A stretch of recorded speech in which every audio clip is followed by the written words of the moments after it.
उपस्थित हमारे विद्वान डॉक्टर युमाना के साथी चंद्रशेखर जी, आज वैसे तो एक फेयरवेल पार्टी है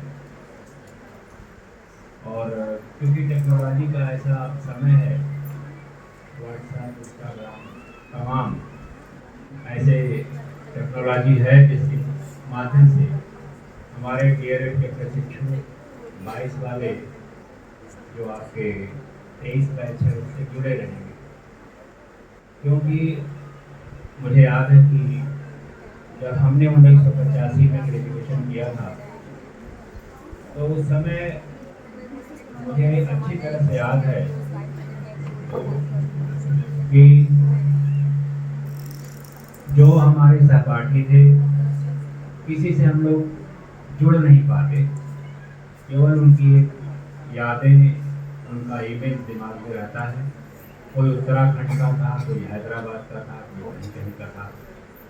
और आप लोग भाग्यशाली हैं कि एक दूसरे से जुड़े रहेंगे। इस मार्मिक अवसर पर शिवानी और एक और बच्ची आई थी, शिवानी नाम है, शिवांगी, सॉरी, हाँ, ये बच्चियों ने अपने उद्गार व्यक्त करते करते अश्रु निकल आए। निश्चित तौर पर ये धार्मिक क्षण है, मैं मानता हूँ। और प्यारे बच्चों, एक दूसरे से प्यार, मोहब्बत, संपर्क बनाए रखना। हम अपील करेंगे 2022 के सीनियर बच्चों से, शिक्षकों से, कि जो हमारे न्यू कमर्स हैं, 2023 के बच्चे हैं, उनको संस्थान की परंपराओं से और अच्छा मार्गदर्शन जो कुछ दे सकते हो जरूर देते रहिएगा।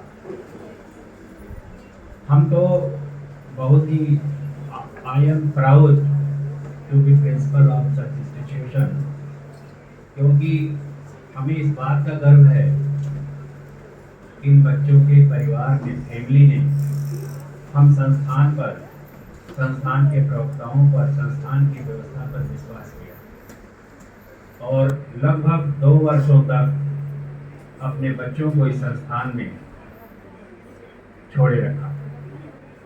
और ये भी रहा कि हमारे जो भी विद्वान प्रवक्ता हैं, कर्मठ हैं, धीरे धीरे सब अनुभवी हो गए हैं। सब लोगों ने अपना अनुभव, अपना हुनर 2000 के लगभग 2 वर्षों में आपको सिखाया। यहाँ से जब जाएं तो अपने गुरुओं की यादें रखिएगा, उनके अच्छे जो दर्शन हो, चाहे अश्वनी जी हो, चाहे धर्मेंद्र जी हो, चाहे किरण जी हो, मंजू जी हो, नवीन, सारे बैठे हैं सब लोग, हम 17 प्रवक्ता हैं। सब में कुछ न कुछ अच्छे दर्शन होंगे, आइडियोलॉजी रही होगी। उनकी जो अच्छी बातें हैं अपने मन में जरूर रखना। आप यहाँ से 2022 बैच जब निकल रहा है तो you are going to commence the new phase of life. जीवन का एक, क्योंकि ये संसार जितना सुंदर है वैसे ही आने वाली चुनौतियां भी थोड़ी कठिन है। और आने वाला जो कल है, अब आप एलिजिबल हैं सीटेट परीक्षा देने के लिए, टेट की परीक्षा देने के लिए, और जैसे ही आप परीक्षाओं को क्लियर करेंगे, आप अपने पैरों पर खड़े होंगे, अपने समाज का, अपने गुरुओं का, अपने संस्थान का नाम रोशन करेंगे। और कभी भी, जैसा कि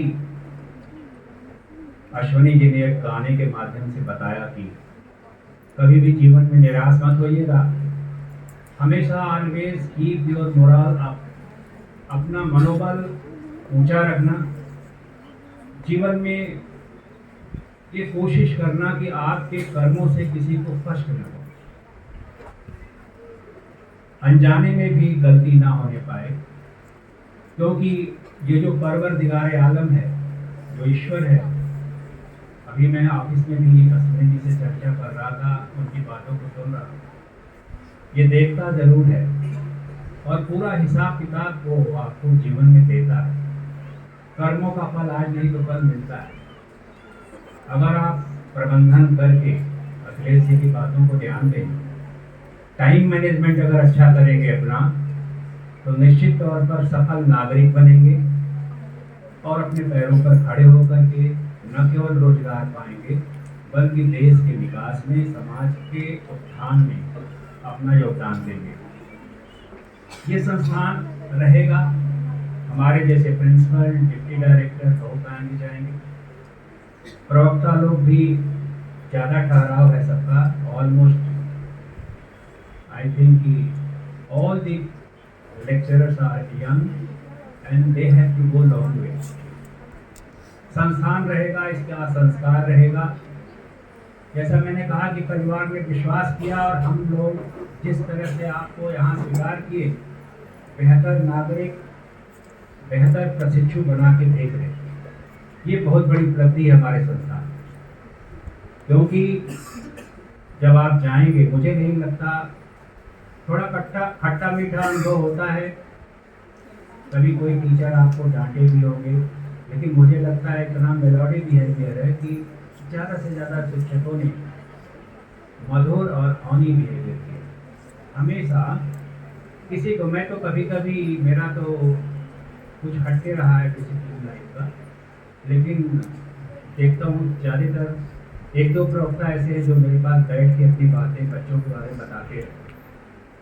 सब तो नहीं, लेकिन आप में से कुछ लोग ऐसे हैं जो बैठ के शेयर करते हैं कि all the trainings are excellent, all of you have been excellent. कभी किसी प्रवक्ता ने किसी स्टूडेंट की कोई बुराई नहीं की। वो मेरा